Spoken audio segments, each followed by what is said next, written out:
This is your ultimate stop for everything sports. The Golden State Media Concepts Sports Podcast. Should I say more? From the NFL, MLB, the NBA to MMA, it's all in here. The Golden State Media Concepts Sports Podcast. Listen now.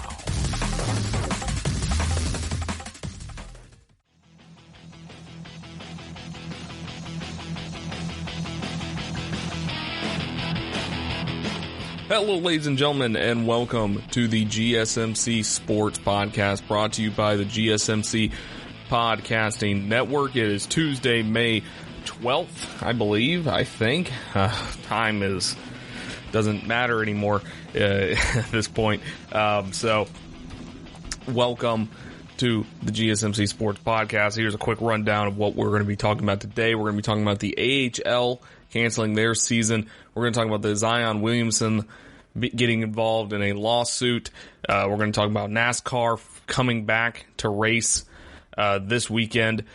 We'll talk about Jalen Hurts, how he could be used in Philadelphia, and then we'll recap the latest episodes 7 and 8 of The Last Dance. But first, we're going to start by the MLB restarting the season. I've been talking about this a couple times in the past week or so, where there's been rumors about how what the proposal will be for the MLB starting their season back up, or starting their season period. Like, what would it look like? Would there be another spring training period? Would there be, would they just cancel it altogether? Will it be a shortened season?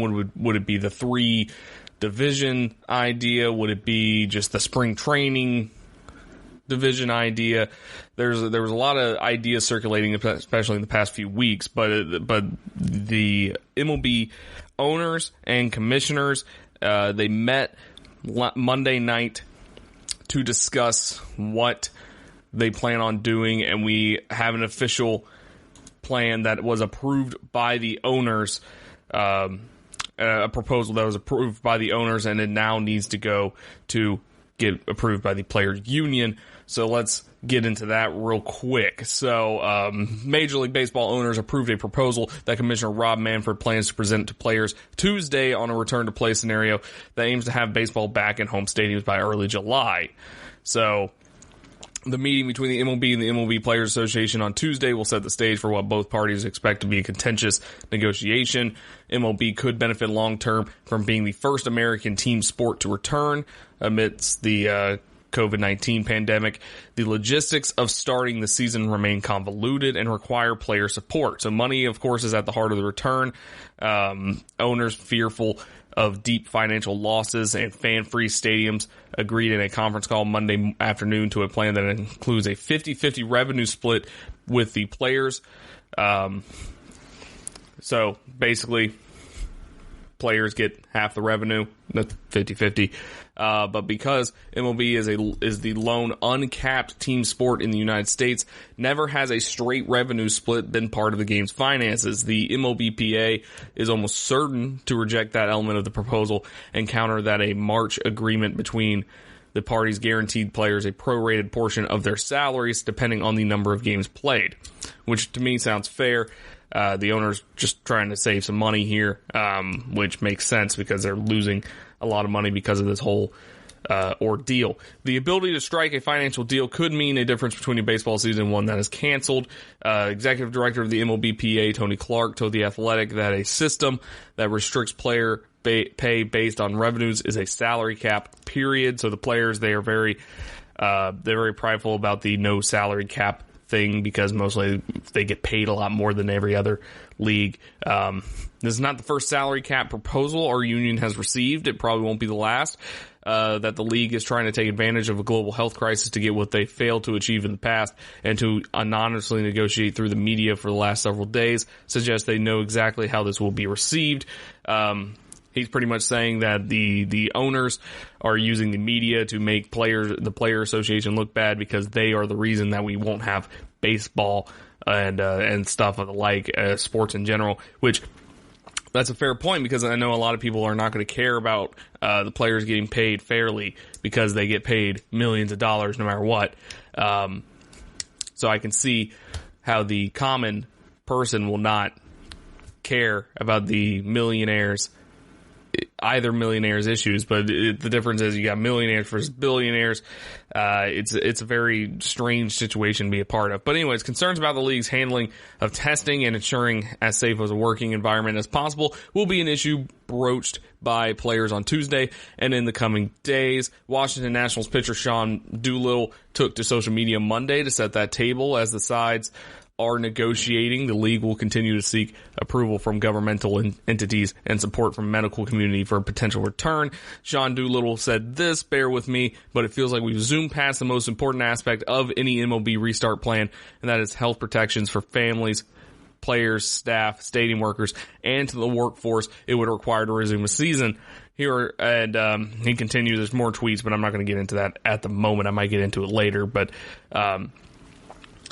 this all echoes what MLBPA executive board member and Yankees catcher Chris Iannetta told ESPN last week. What he said, that there's an intrinsic risk that players are going to undertake if there is a fanless games, and because of that, players should get fairly compensated for taking that risk for the betterment of the game and the betterment of owners who stand to make huge profit off the game. So among other vital points, including the proposal, here's some actual...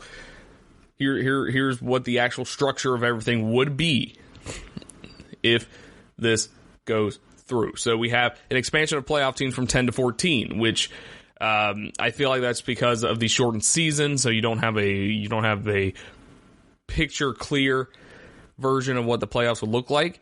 It's going to be an 82 game season.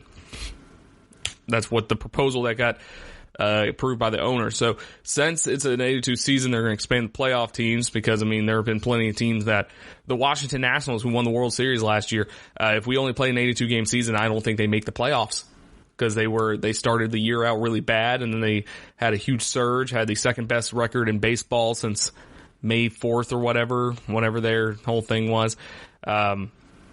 Anyways, the use of home stadiums in areas that have local and state government approval. So pretty much the same as the NBA with opening up training facilities.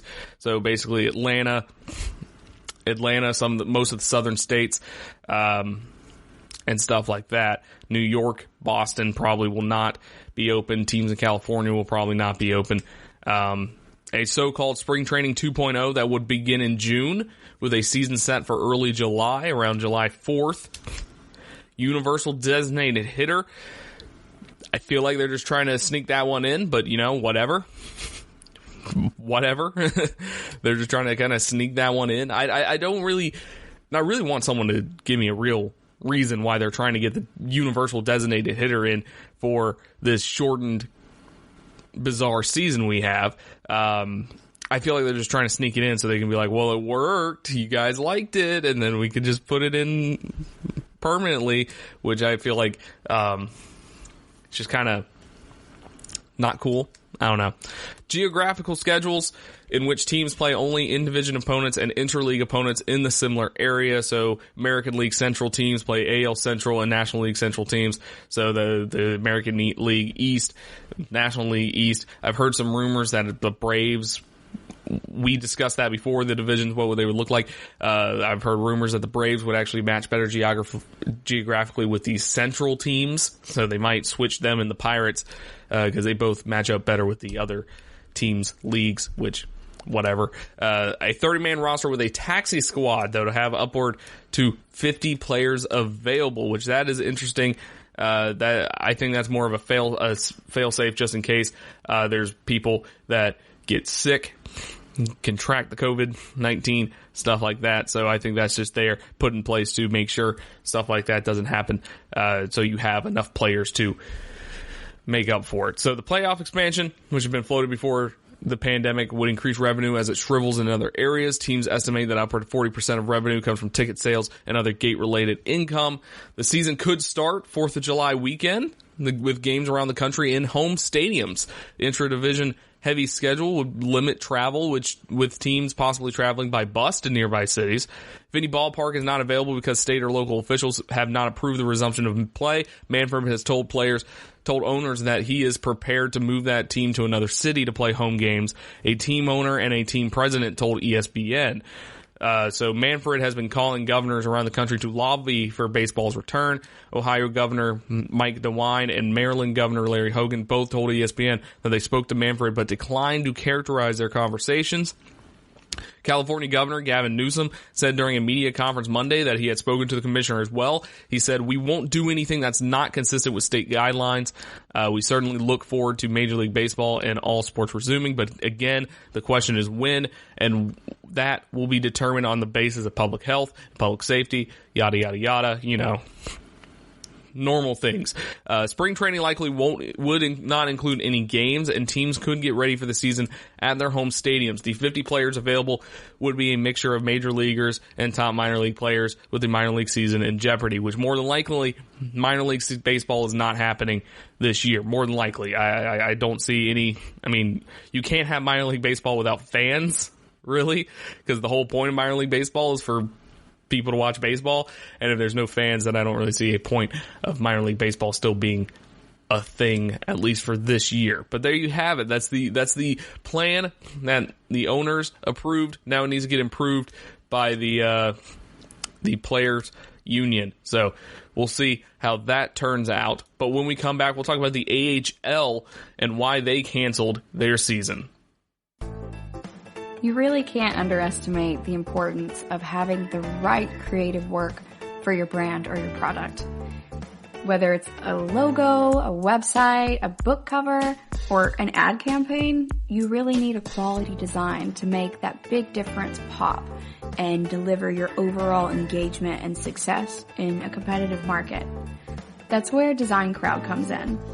Design Crowd has over 750,000 designers from Sydney to San Francisco, ready to help you with awesome creative ideas.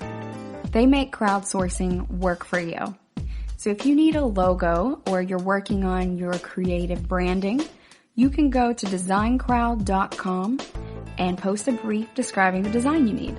And then within about 2 to 7 days, you'll receive up to over 100 different designs from designers around the world. Then you pick the best design and approve payment to the designer. So you're only paying for the design that you want. It takes a lot of the guesswork out of freelancing and out of crowdsourcing. And you don't have to be a huge company like Harvard Business School to use Design Crowd, although they have used it as well. You can start a project on Design Crowd for as little as $99. And if you go right now to designcrowd.com/health and wellness or enter the promo code health and wellness on their website, then our health and wellness listeners will receive up to $150 off of your design project. That's designcrowd.com/health and wellness or entering that promo code health and wellness. Are you looking for the very best NFL and college football podcast? Then check out the GSMC Football Podcast. Get the latest football news both on and off the field. From the NFL Draft to trades to the rumor mill to the NFL Combines. They got you covered. That's GSMCpodcast.com/football-podcast. Get updates on college rivalries, game day insights, and much, much more. It's football talk the way you want it. This show eats, sleeps, and breathes football. Don't forget to like them on Facebook and follow them on Twitter. Visit GSMCpodcast.com for more info.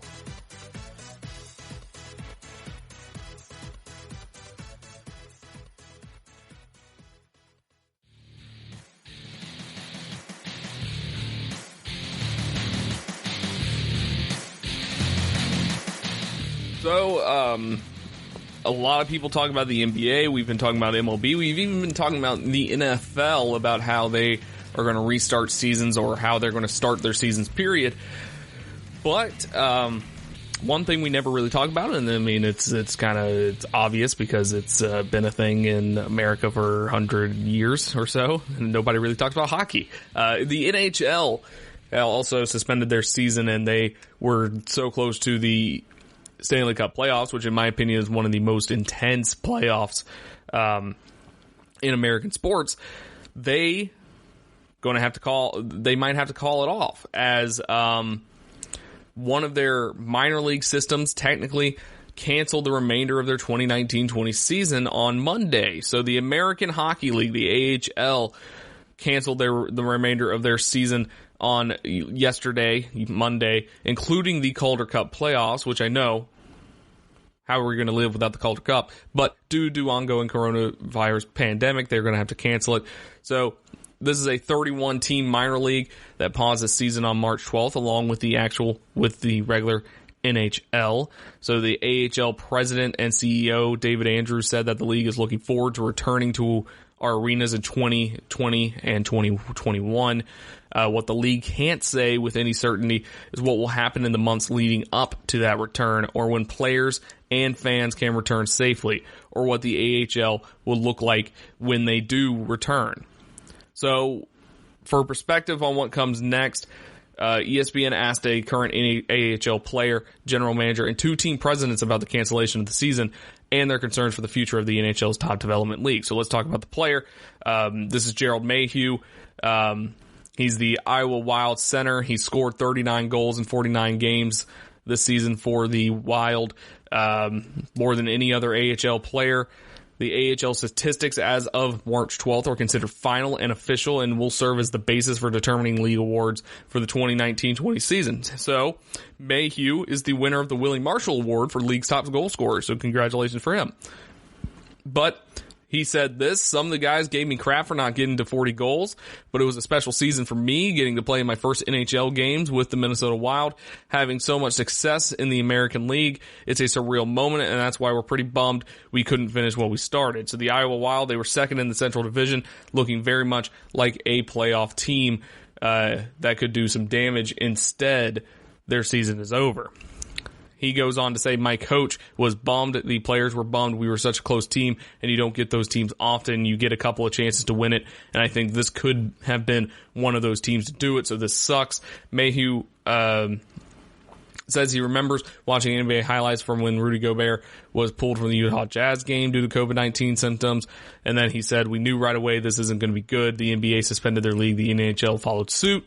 We know about the virus, but we didn't know it was that serious. So AHL players, including Mayhew, have received their last 2 paychecks due to them.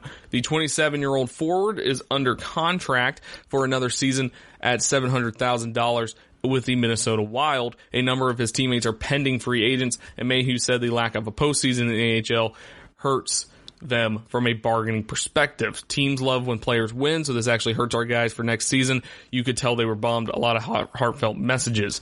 So the message from Mayhew on the day the season was canceled was one of frustration. It starts with the great unknown that is the NHL's 2019-20 season. Typically, players like Mayhew would be called up to join NHL teams once their AHL season ended. These Black Aces were at the ready if postseason injuries necessitated that they join the parent team lineup. But the NHL hasn't announced anything regarding a season restart, including whether it will expand the playoffs to include the Minnesota Wild. If the plan to quarantine players around centrally located arenas comes to pass, there might be a limit on how many AHL players can quarantine with them, as the NHL tries to keep the number of individuals it needs to test for COVID-19 at a minimum. So Mayhew continues to say the Wild are sending us workouts to do to keep in shape, but nobody has any idea. It hasn't moved closer to being able to play. They've talked about facilities being open so players can work out. So I don't know how that'll work if the whole team isn't there. It's a guessing game. I don't know what Gary Bettman is thinking. I know he wants the season to keep going and not lose money, but it's just taking forever, and everyone is kind of frustrated. So he said AHL players have no idea what's happening in the NHL right now. He's also pessimistic the season can restart under some of the proposed plans.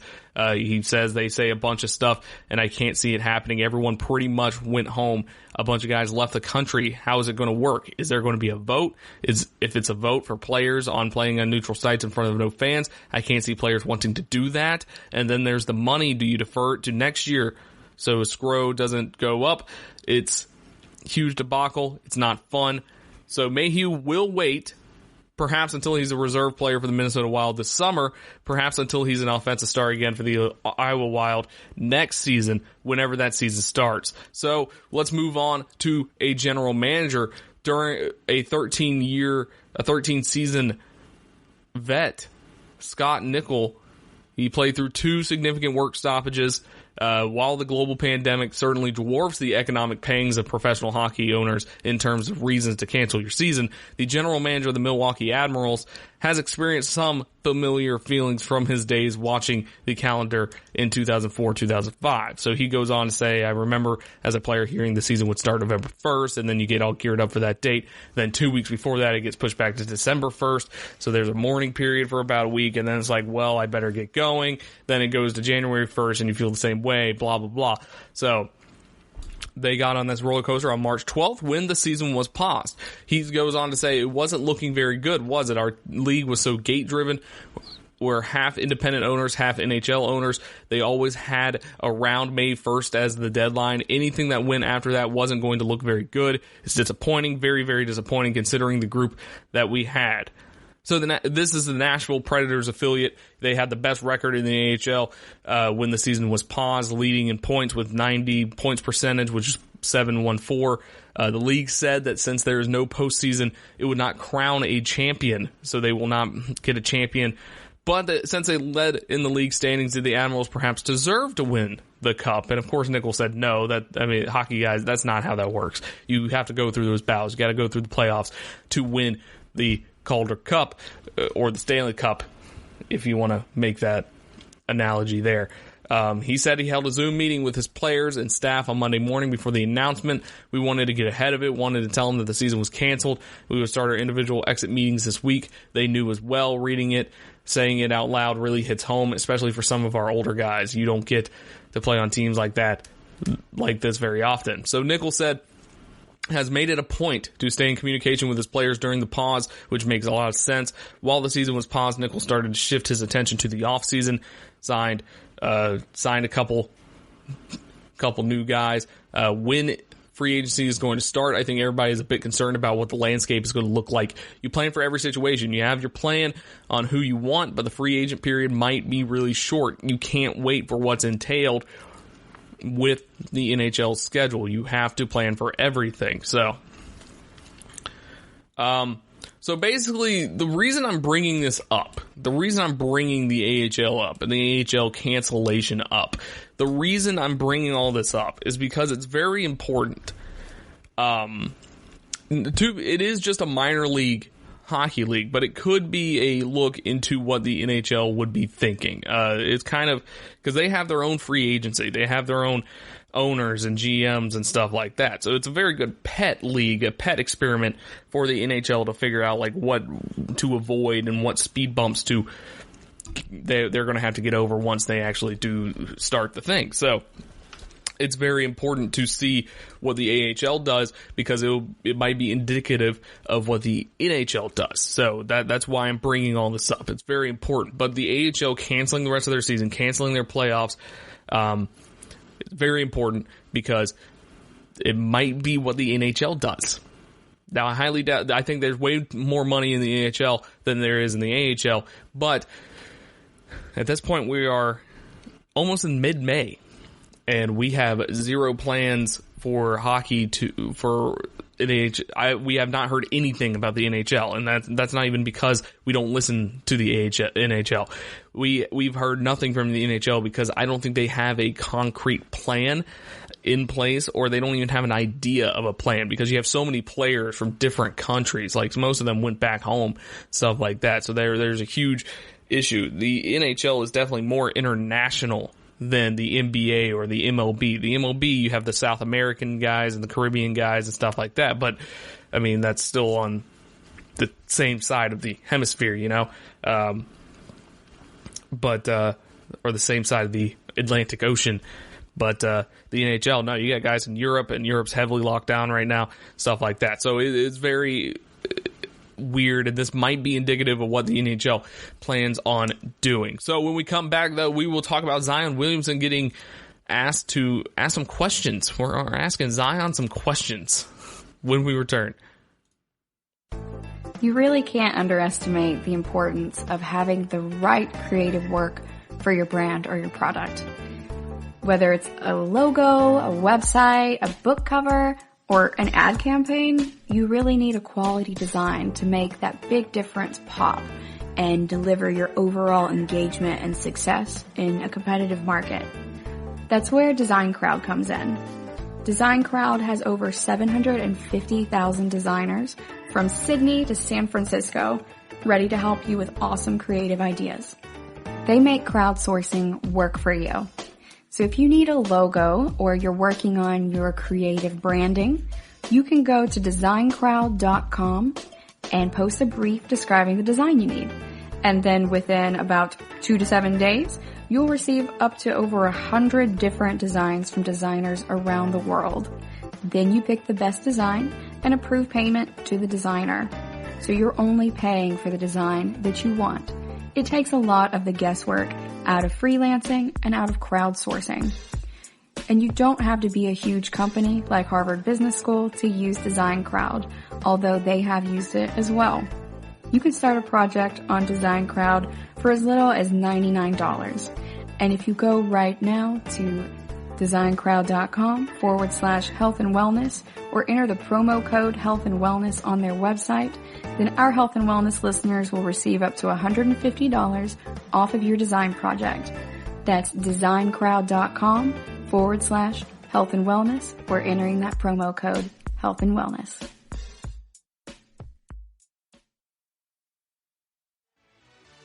Check out the show that's built on the MMA. From the UFC to extreme cage fighting, they got the fights covered. Check out the GSMC MMA podcast. Get the latest news on past or upcoming fights. Join us as we talk to and about some of the biggest names in the MMA, past, present, and future. When it's the fight game, there's just one show to check out. GSMCpodcast.com/MMA-podcast. Don't forget to like them on Facebook and follow them on Twitter. Visit GSMCpodcast.com for more info.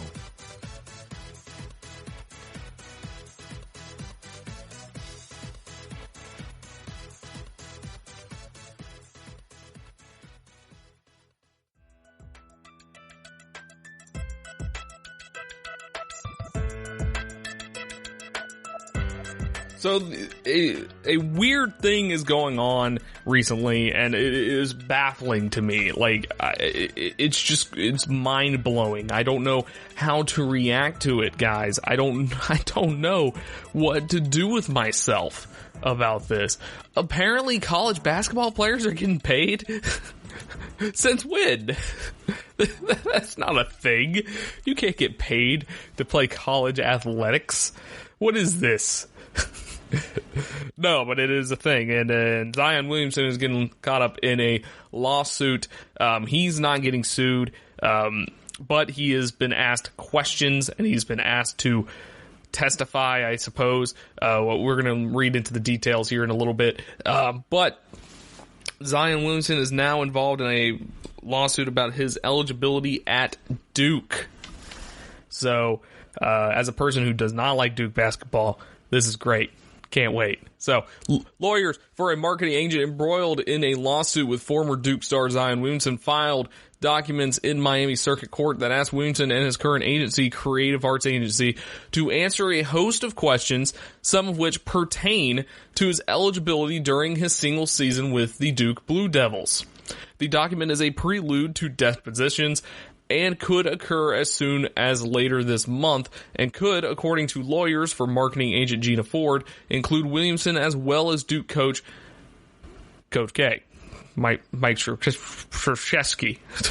In the plaintiff's notice of propounding first set of interrogatories, attorneys for Ford, a Miami-based commercial agent, asked the New Orleans Pelican star these questions. So here are the questions that he was asked. So, who owned the house at which Sharonda Sampson and Lee Anderson, your mother and stepfather respectively, lived during the time that you attended Duke? Just starting with the huge one right there. Fully state all facts that show how Sharonda Sampson and Lee Anderson found and paid for the house in which they lived during the time that you attended Duke. Okay. Identify by landlord name, address, telephone number, and monthly rental rate the property that you and your family lived in during your attendance of Duke University.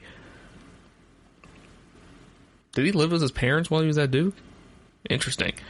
Before attending Duke University, did you or anyone acting on your behalf, including but not limited to Sharonda Sampson, Lee Anderson, Sharonda Sampson Consulting, or any other person or intermediary, directly or indirectly through persons on your behalf, accept money, benefits, favors, or other things of value to induce or incentivize you to select Duke University as your college for undergraduate study?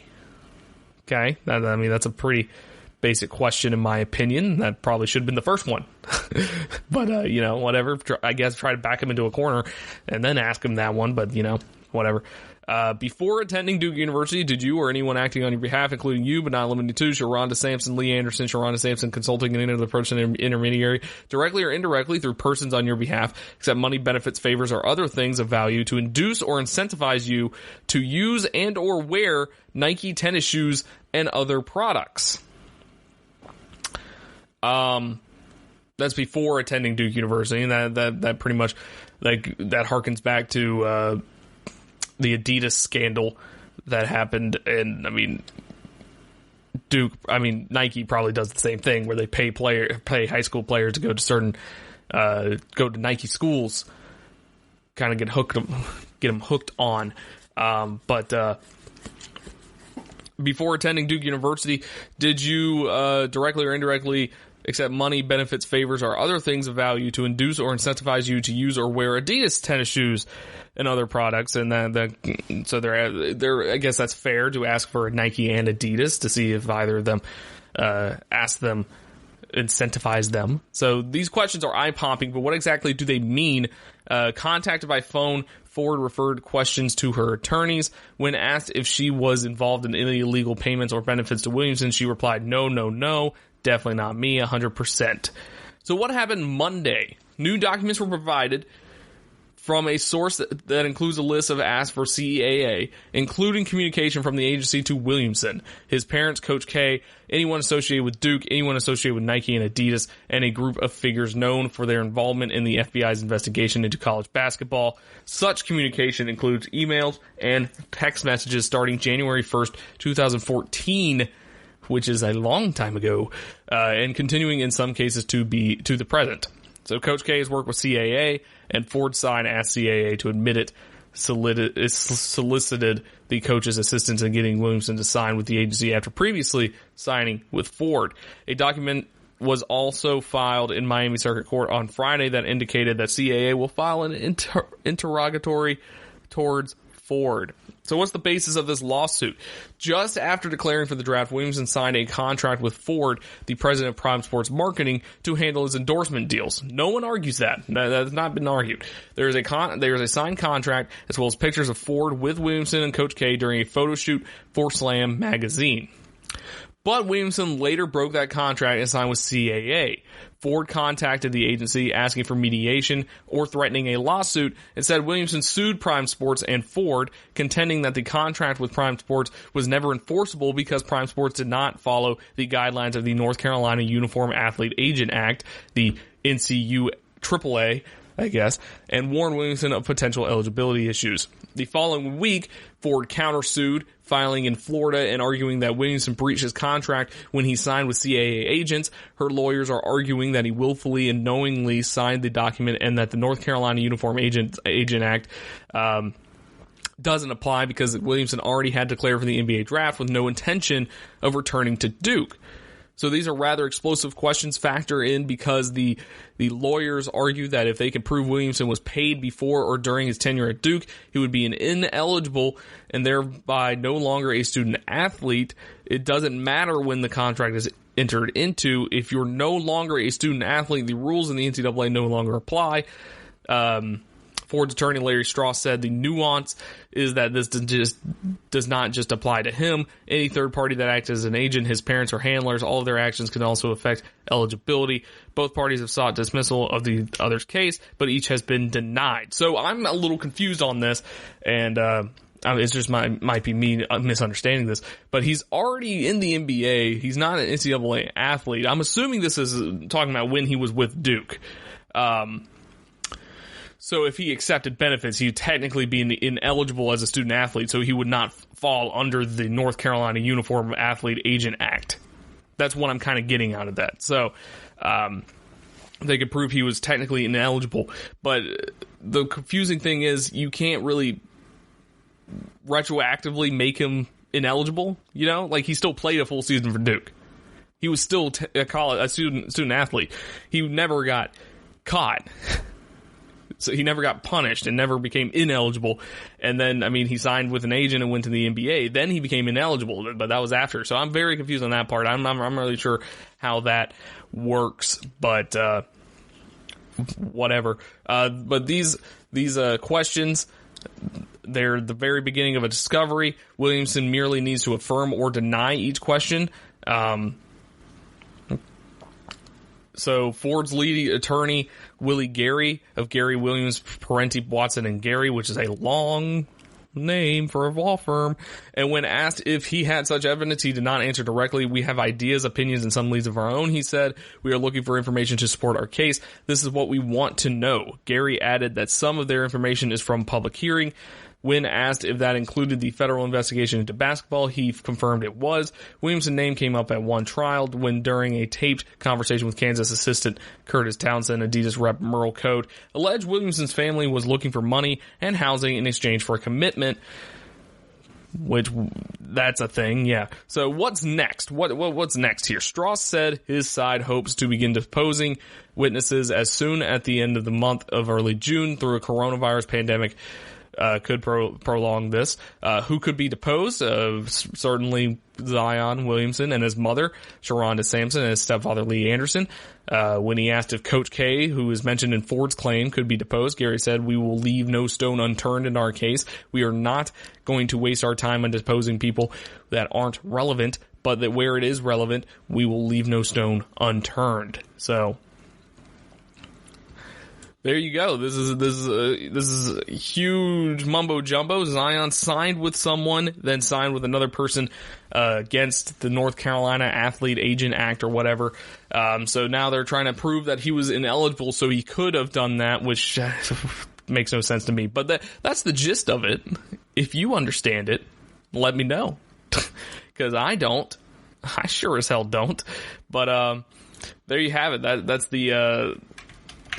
That is the Zion Williamson lawsuit. When we come back, we'll talk about NASCAR coming back. Whoa!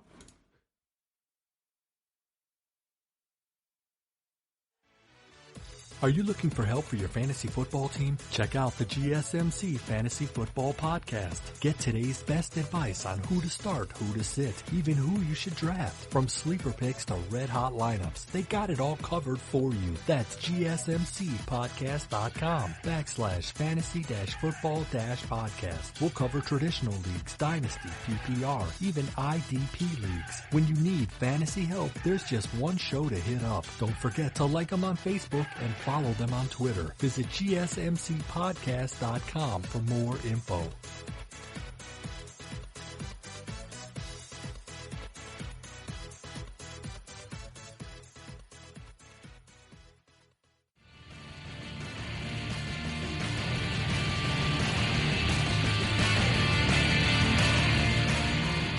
If there is one sports league that makes complete sense to come back first during this whole coronavirus and social distancing, it is, of course, golf. I really don't understand why golf is not happening right now.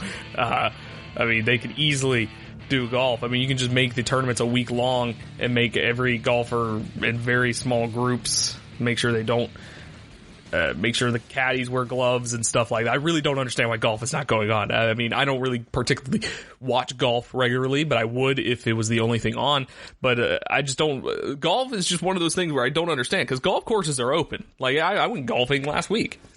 I don't really understand why golf courses are not. I don't understand why golf is not going on right now. I digress. We're talking about NASCAR now. NASCAR is coming back this month. They're coming back this Sunday. They're having a May 17th race in Darlington, South Carolina. So they're planning to resume their season with 2 Cup Series races at the Darlington Raceway, followed by 2 races at the Charlotte Motor Speedway, according to a revised tentative schedule shared by NASCAR with team owners and executives on Monday.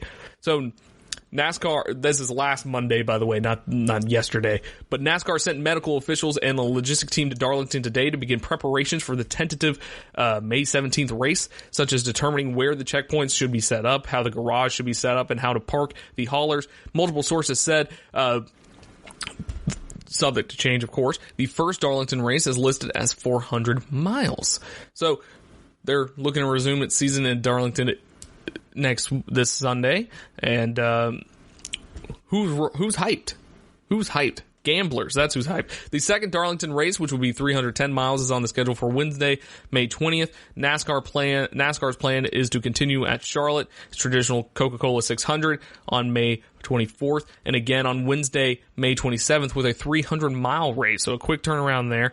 On Tuesday, North Carolina Governor Roy Cooper said, "I have had conversations with NASCAR officials and officials at the Charlotte Motor Speedway, and they have submitted plans that involve social distancing. Our public health officials, Health and Human Services Secretary Dr. Mandy Cohen and State Health Director Dr. Elizabeth Tilson have looked at them and made some suggestions, but we'll approve those, and we believe that unless health conditions go down, that we can have the Coca-Cola 600 on Memorial Day weekend."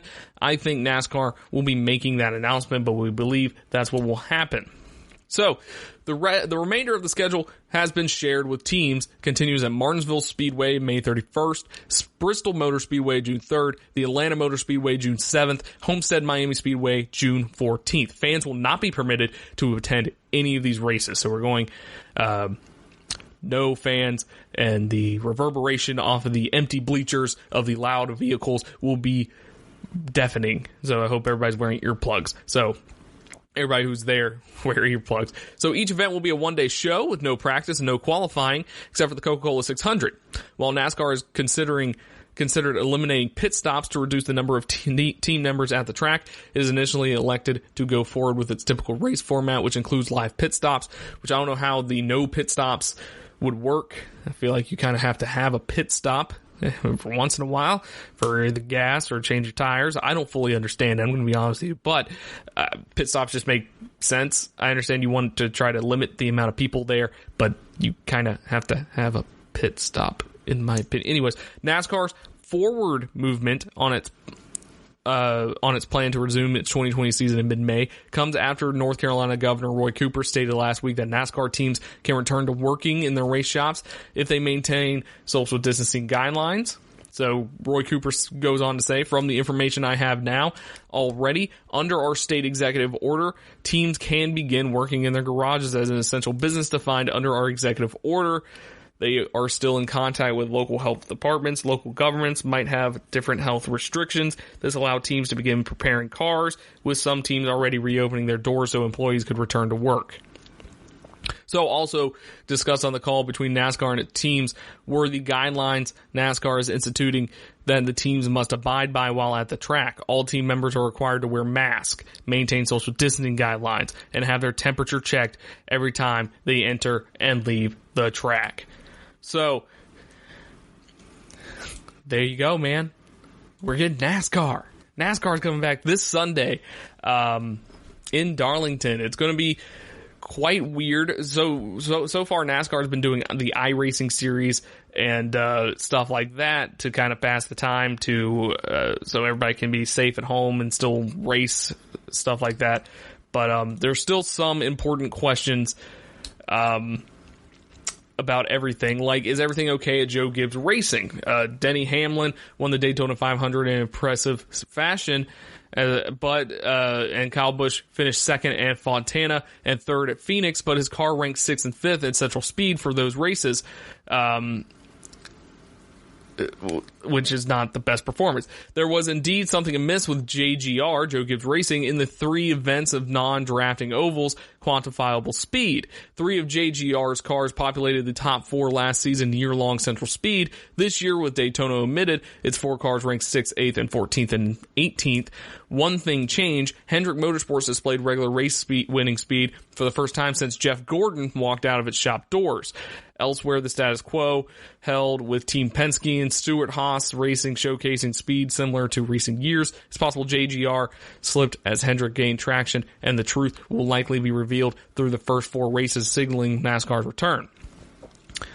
So all 4 JGR drivers, Hamlin, Busch, Martin Truex, and Eric Jones, have earned Cup Series race wins at Darlington. The last 3 races on Charlotte's over won by Truex or Busch with varying levels of dominance. If those guys look off in each of the first of the 4 upcoming races, it's clear that JGR has a problem on its hands. How has free agency been affected by all of this? One of the most intriguing storylines coming into the 2020 season was supposed to have been the musical chairs among the historically deep free agent crop. Ryan Blaney took his name off the board first, now looks like the smartest guy in the room, re-signing with Penske and locking himself into a pre-pandemic pay rate. COVID-19 affects ride shuffling is unclear. Jimmy Johnson might not retire, eliminating an available top-tier ride. The Falls plant for Smithfield Foods, sponsored for Eric Almirola, suffered a 850-person coronavirus outbreak, a cataclysmic event that will surely impact the direction of their advertising dollars, thus limiting Almirola's open market value. Kyle Larson all but removed himself from potential rides funding by publicly traded companies. Someone, potentially a driver willing to drive for a cut rate salary, stands to benefit. It's Corey LaJoie, the next Alex Bowman. Will Matt DiBenedetto finally be offered a multi-year deal containing the job security that's long eluded him? Might Eric Jones receive a ride of some permanence after 2 years of hot seat rumors? It's fair to estimate that the stock of some young drivers, none of them among the perceived elites, are due to inflate. So who stands to gain from the spoiler change on the smaller tracks? Kyle Busch was the most prolific complaint maker about last year's rules package and the effect of the big spoiler on passing at the smaller tracks. Busch also ranked as the most efficient short track passer for all of 2019, succeeding within the new environment despite his distaste for it. On the surface, he stands to lose his competitive advantage with the spoiler reduction on tracks 1 mile and shorter. At Phoenix, he turned in an above par performance, a surplus value of plus 1.11%, which helped create an adjusted pass differential of plus 20, but that paled in comparison to his shining output on that track a year prior when his plus 19.98% SPV yielded 15 positions beyond his expectation en route to a win. The reigning champ wished for something different, and now he got it. Will this rule change allow the field to change catch his coattails, or can he adjust to the new way of racing and extend the production gap? And what impact does the Gen 7 cars delay have on competition in 2020? Gen 7 car now scheduled to debut in 2022. Teams are incentivized to turn their attention toward the future come summer, per one high-ranking team official. July was going to be the point on the calendar when teams evaluated the reality of their playoff shot or championship run, when they'd allocate their focus between the remainder of the 2020 and the development of their Gen 7 program. So these are important questions that are there for when NASCAR comes back, which they are back this Sunday. We'll probably, I can't guarantee anything because I don't really know much about NASCAR, but I try to do a in-depth thing. I'll do some research and I'll try to do an in-depth thing for Thursday's show for the race, or maybe push it back to the Sunday show. But when we come back, we'll talk about Jalen Hurts and his baffling draft. Him getting drafted is just baffling in general, but him getting drafted, how will he be used? Some potential ways he could be used in Philadelphia when we come back.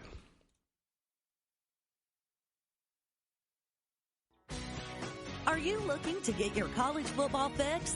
Looking to get the latest news on your favorite school's team? The GSMC College Football Podcast is your ticket to all things college football. Join us as we talk college football, from the national championship, the college rivalries, the bowl game, to the Heisman Trophy. To which conference is the best? We've got you covered for the Big Ten, SEC, Big 12, the Pac-12, ACC, and everything in between. Download the GSMC College Football Podcast on iTunes, Stitcher, SoundCloud, Google Play, or anywhere you find podcasts. Just type GSMC in the search bar.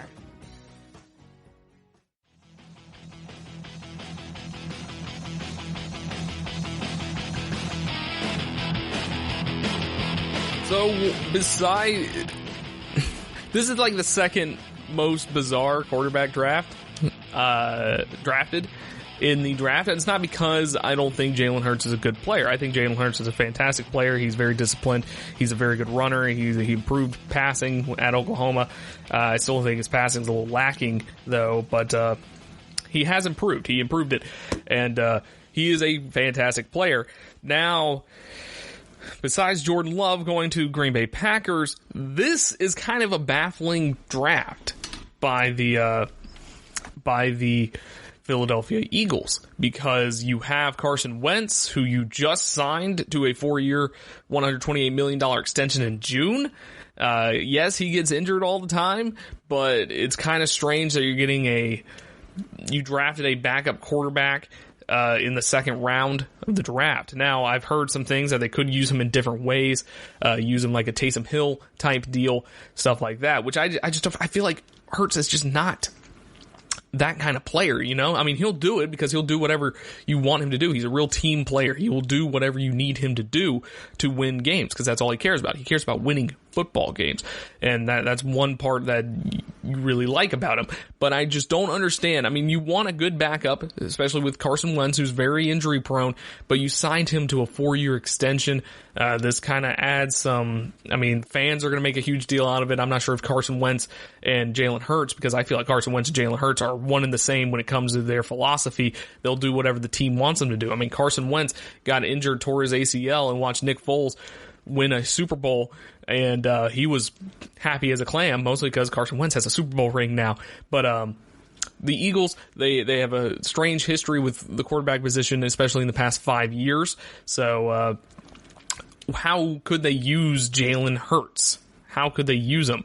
He's a good athlete. He rushed for 1,298 yards and 20 touchdowns last season, and he had a 4.51 40-yard dash at the combine. No one really thought his straight line speed was quite that good. He's a one-cut runner who can break arm tackles, but Hurts is not an explosive athlete like Lamar Jackson, so he's not going to pull away from defenders or make them miss. If the Eagles use him in an option package, I expect to see similar concepts to Oklahoma's offense, such as the power read that allow Hurts to quickly get north and south. So, though he could be used similarly to Taysom Hill initially, he has shown some high-level passing traits such as ball placement skills on film. Accuracy is a passer's ability to put the ball where he wants. Ball placement is knowing where to place the ball relative to the position of the receiver and the proximity of defenders. Hurts' accuracy stats look good on paper, but Oklahoma had some talented wide receivers, including CeeDee Lamb, who was the top-rated receiver in the draft, along with head coach Lincoln Riley, who is regarded as one of the best play designers and play caller in college football, drawing up schemes. So Hurts will let some passes get away from him from time to time. For the most part, he's in control. He puts the ball in great locations. Hurts' two biggest weaknesses are pocket presence and anticipation. He does not have a good feel for the pass rush in the pocket. He'll hold the ball too long or leave the pocket too early. He'll resort to running on scrambles or breaking the pocket rather than making subtle movements to buy time, which led to him not seeing open receivers downfield. He doesn't seem comfortable in constrained pockets. So windows are, of course, small in the NFL. Quarterbacks have to throw the ball before the window opens up. But Hurts didn't show that ability in college at either of his stops. He didn't anticipate windows. He didn't throw as receivers were breaking. He got away with it in college, but also missed big play opportunities. This will be Hurts' biggest hurdle at the next level. He has to learn how to anticipate, because things are just a lot faster, they're just a lot faster, and you got to be a lot quicker with things like that. So perhaps the fact that he had to work with so many offensive coordinators never gave him a chance to get comfortable in an offense, and helps explain why he didn't anticipate well. Maybe he can find comfort working in the same system with the Eagles for a few years, but anticipation is a hard skill to learn, and the added speed of the NFL will make it harder. To his credit, though, Hurts did have a productive season in multiple systems, and that's not easy to do. And I think that says how good he is with learning a playbook and learning a system and being able to adapt well.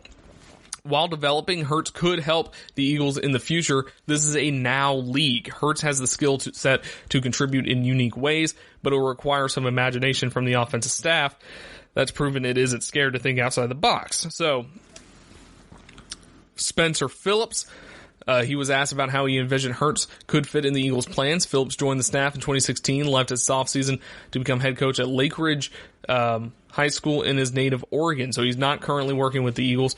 But if there's anyone that is going to be able to put Jalen Hurts in position to do something special, it's Eagles passing game coordinator and quarterbacks coach Press Taylor.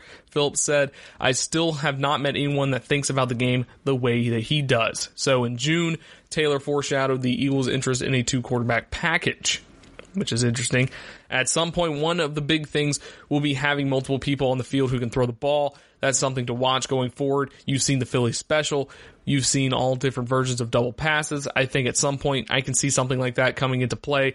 I'm not necessarily saying the Eagles will be doing anything like that. I just think that can be something that's pushing the envelope. So after the pick, head coach Doug Peterson allowed for the possibility that the Eagles could use Hurts in different packages, but he made it clear the priority was to develop Hurts as a quarterback.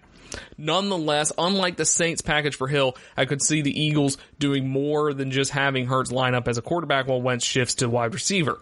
Hurts could line up as a running back or a slot receiver. He could receive handoffs in the backfield and run fly sweeps from the perimeter and then have a downfield passing options. A few years ago, Princeton was explosive on offense using a 2-quarterback system with all sorts of unique designs from which the Eagles could draw inspiration. So we're drawing inspiration from Princeton of all schools. But Princeton, they have a play where they have a QB at slot. He gets a handoff on a wide receiver sweep, and then he throws the ball. It's more of a reverse. I'm watching the play right now. It's more of a reverse. It brings the flat defender to play the run. It opens up the middle of the field. The quarterback can run or he can try to throw it. I mean, it's a fairly basic play that I just watched. The Eagles can definitely do a lot more with it than that. The issue with 2-quarterback systems, 2-quarterback systems usually never work. If you have both of them on the field at the same time, like for instance, if you do that way, you have Jalen Hurts at slot or at running back, it could work because you have Carson Wentz at normal quarterback the whole time. And it could be dangerous because if you hand it off to Jalen Hurts and they play the run, you can throw it over the top. If you hand it off to him and they play the pass, then Hurts can just run. It could work. It could. I mean, it really depends on the scheme and stuff like that and how it's executed. So, I mean, it's their second pick of the draft. He's going to probably play in some capacity. I think he could be a better quarterback than Taysom Hill could be. So it's just strange. So Phillips continues saying that your second pick of the draft is maybe going to play on the high end, 10 snaps a game. You average 70 offensive plays a game, so the guy is taking a good significant amount of your snaps. Defensively, if I'm a coordinator, I have to spend a decent amount of time practicing defending this, so there's a lot of good that can come out of it. Hurts could help the Eagles this coming season if he can convert first downs and create some explosive plays. His package could befuddle defenses. Look how hard it was for teams to defend the Ravens' read option package last year. Not saying that the Eagles' potential 2-quarterback package will be that effective or used as a base offense, but there's a real possibility it could create major headaches, even in small doses, because some of the play designs could be totally foreign to the NFL. So, it could work, and that's the crazy thing. That's the crazy part about it. Jalen Hurts is good enough. Jalen Hurts knows how to do. He knows how to execute, and he knows how to prepare and stuff like that. So I am fully aware that he could pull this off. It's just still strange. And it's still a baffling move in my opinion. Even if it does work, it's still a baffling move in my opinion. So, we'll see how it turns out. We'll see if they actually do this whole 2-quarterback thing. When we come back, though, we will be recapping episodes 7 and 8. I can't believe we have only one more week of The Last Dance from Sunday night. It was a emotional episodes, and we'll talk about that when we come back. Check out the show built around the women of MMA. From the UFC, Invicta FC, Bellator, and One Championship. We got the fights covered. It's the Golden State Media Concepts Women's MMA Podcast. The latest news of upcoming fights, discussions of previous matches. Join us as we talk to and about the biggest names in women's mixed martial arts. Past, present, and future. When it's the women's fight game, you know where to listen to. The Golden State Media Concepts Women's MMA Podcast.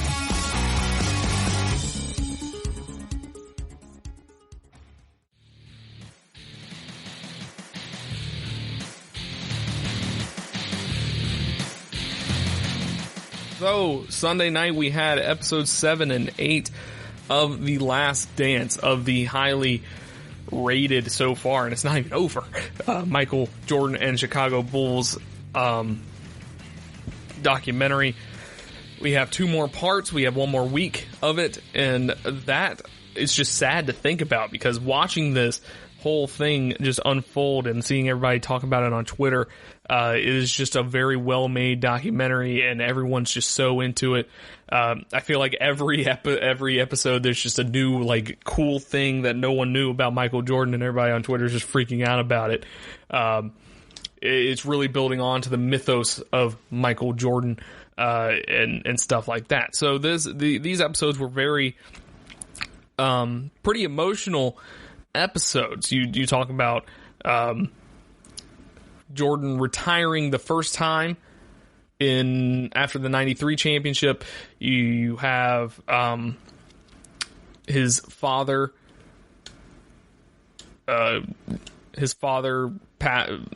getting murdered, stuff like that, which I didn't even know that happened. I'm going to be honest with you. It happened in 1993.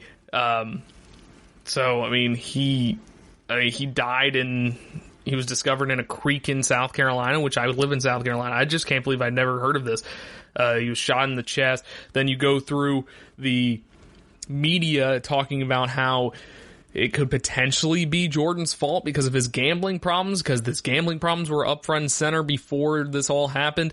And then everybody was like, oh, maybe Jordan did this thing because of gambling or something like that. So the media was really sucky when it came to that. It was a very random crime, so of course theories would bubble up, but Jordan of course was not happy about that. But you go through, he was exhausted, he couldn't handle his father's funeral. His father was like a rock to him. It was his rock. It's just strong stuff. Then you move on, you transition to Michael Jordan playing baseball, which, we all remember. Most people think that he sucked at baseball, but he sucked at baseball kind of the way that Jennifer Lopez sucks at singing. Still better than the majority of us, sometimes through sheer determination alone. This episode shows Michael Jordan working really hard to be good at baseball, and he was actually somewhat decent. He played Double-A. Most people who just joined pro baseball, they started lower rookie or A ball, but he was, the press facilities for them were not good enough, so he had to go to Double-A, and it was just he went straight to Double-A, and of course he started with like a 13-game hit streak because they only threw him fastballs, and then he finally got him curveballs, and then it started, falling. But he hadn't played baseball in 14 years, and he showed constant improvement. And I did not know his manager was Terry Francona. Yes, that Terry Francona. I did not know. That was a crazy thing. I did not think that was going to happen. I did not think Terry Francona was going to be his manager. I just didn't know that was a thing. I didn't know he was the manager. But Terry Francona, he spoke very highly. Terry Francona won World Series and has been a very successful manager for the Red Sox and for the Indians. He says that with 1,500 at-bats, Jordan would have found his way to the majors. And of course, you find out that Jordan was still getting paid his $3 million a year basketball salary even while he was playing for the White Sox. And then, Reinsdorf said that he's always been criminally underpaid. But at the end, they showed that Jordan was just not looking for reaching the big leagues. He was just looking for a break from basketball, from the media, from the pain of his father's death and stuff like that.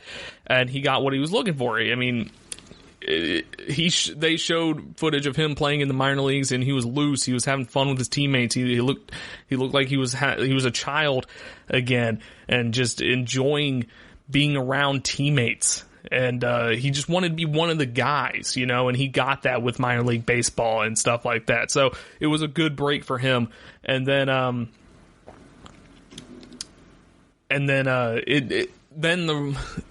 these episodes also delved into the nitty gritty of Jordan's legendary dickishness. Example after example is trotted out. In practice, he needles everyone. He calls guys, not nice things, staring them down, aggressively bumping their chests, laughing in their faces. Sometimes his tone is lighthearted. More often it's vicious. Occasionally he's just straight up annoying. He repeatedly making some kind of whooping noise in people's faces. Jordan then goes on to say, I wanted them to understand what it felt like to be in the trenches, and if you don't understand, you're not going to respond when the war starts. He famously liked to pick fights with his teammates. One of episode 7's more charming moments when Jordan admits with a bemused chuckle that no matter how hard he tried, he could not provoke the easygoing shooting guard Scott Burrell to come for him. And Jordan says, he's such a nice guy. In one grim incident in the fall of 96, he escalates relentless trash talk with his new teammate, Steve Kerr, to a brutal foul. Kerr punched him in the chest. Jordan then punched him in the eye. After he was tossed from practice, Jordan called Kerr to apologize, but the upshot going forward, both men agree, was a relationship of unwavering trust. Jordan said he earned my respect. BJ Armstrong says, asked rhetorically, was he a nice guy? Paused for an uncomfortable 5 seconds. Then he goes on to say he couldn't have been nice. With that kind of mentality he had, he can't be a nice guy. He would be a difficult guy to be around if you didn't truly love the game of basketball. He is difficult. Then you had a bunch of testimony saying people were afraid of him. His teammates were afraid of him. He was an a-hole. He was a jerk. He crossed the line numerous times. But these guys, all of whom have at least one massive ring, thanks in part to the line crossing a-hole, also understood exactly what Jordan was doing. As time goes on and you think back about what he was actually trying to accomplish, he was a hell of a teammate. He was pushing us all to be better. And then the goosebump ending to this, to episode 7 was just Jordan giving that monologue about how he just wanted his teammates to be that much better, and he didn't really care about being that much of a nice guy. He just wanted to make his teammates better, and if he was reprimanded because of that, then oh well.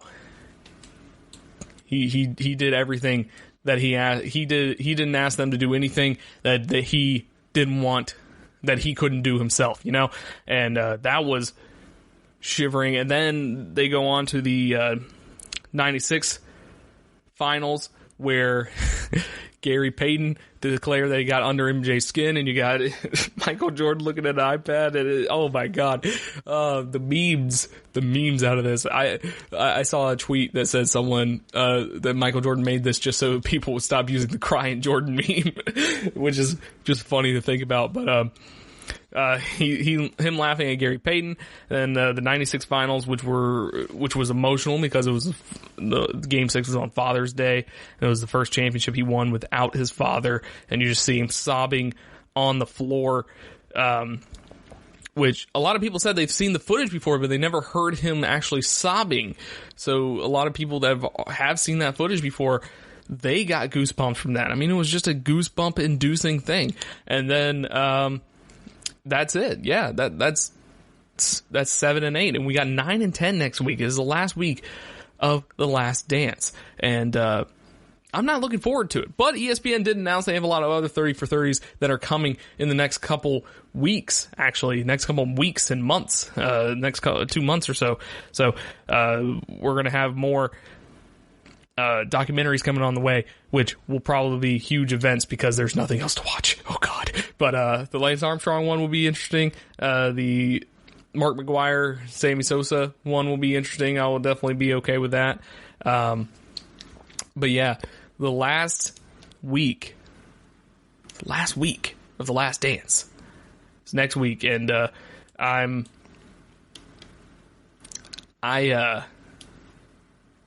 don't know if I can handle that.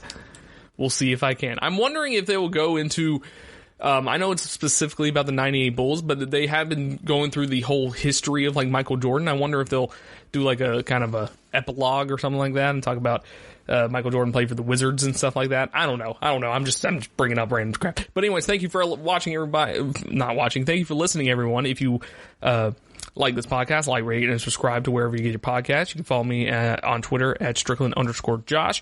And I'll see you all on Thursday. You've been listening to the Golden State Media Concepts Sports Podcast, part of the Golden State Media Concepts Podcast Network. You can find this show and others like it at www.gsmcpodcast.com. Download our podcast on iTunes, Stitcher, SoundCloud, and Google Play. Just type in GSMC to find all the shows from the Golden State Media Concepts Podcast Network, from movies to music, from sports to entertainment, and even weird news. You can also follow us on Twitter and on Facebook. Thank you, and we hope you have enjoyed today's program.